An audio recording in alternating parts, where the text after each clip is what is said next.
Assalamu alaikum, ahlan wa sahlan. Voici 5 conseils pour parler l'arabe rapidement.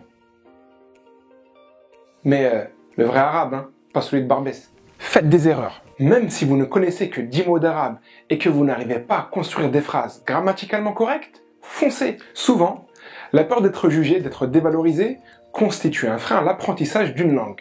C'est ce qu'on appelle en linguistique l'anxiété langagière. Mais j'ai envie de dire, quoi de plus normal que de faire des erreurs lorsqu'on apprend une nouvelle langue? Au contraire, faire des fautes vous aidera à progresser.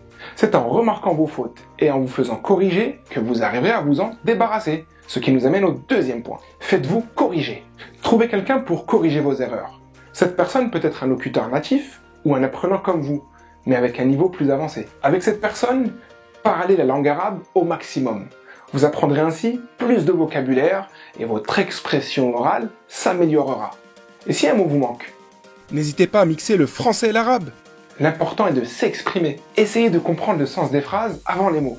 Le but quand on parle une langue, quelle qu'elle soit, c'est de comprendre ce qu'on vous dit et d'être compris. Le grand historien Ibn Khaldoun traita de l'apprentissage de la langue arabe dans son livre El-Muqaddimah. Il conseilla de mémoriser des expressions et des phrases correctes et de les décliner en autant de tournures que l'on souhaite. Vous comprendrez par là qu'il est inutile d'apprendre des mots de vocabulaire isolés. Prenons l'expression arabe « ala ra'si wal 'ayn » qui se traduit littéralement par « sur la tête et sur l'œil ». Décontextualisée, elle n'a aucun sens.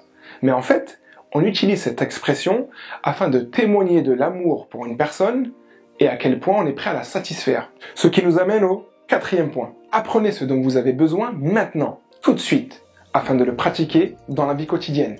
Par exemple, si vous voulez apprendre l'arabe pour une opportunité professionnelle, dans le secteur de la banque par exemple, pas besoin d'apprendre du vocabulaire religieux. Et vice-versa, soyez pragmatique. La langue arabe contient des centaines de milliers de mots. Et selon certaines études, un adulte cultivé connaît 30 000 mots. Et sur ce nombre, 3 à 5 000 mots sont couramment utilisés. Et avec seulement 300 mots, on peut se débrouiller dans la vie courante. Et enfin, vivez la langue, soyez actifs. Écrivez, lisez, écoutez la radio, regardez la télévision en arabe.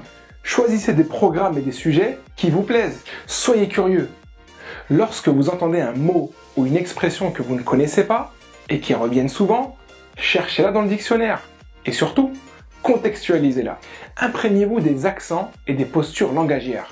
Ce ne sont pas les mêmes, en français, en japonais ou en arabe. Et cela vous rendra plus familier avec cette langue. Et pour finir, n'attendez pas d'atteindre un niveau avancé pour parler l'arabe. Ah, j'oubliais, avant de vous quitter, traduisez-moi dans les commentaires اشتركوا معنا واتركوا تعليقا ولا تنسوا الاعجاب بالفيديو. Et action. Soyez curieux. Lorsque vous entendez un mot ou une expression que vous... Dis-leur, bien sûr, frère. Lorsque vous entendez un mot ou une expression dans le dictionnaire et que vous... Bien sûr. Très bien. Très bien. Alors, Ce que tu crois. alors, lorsque vous entendez un mot ou une expression que vous... Subhanallah.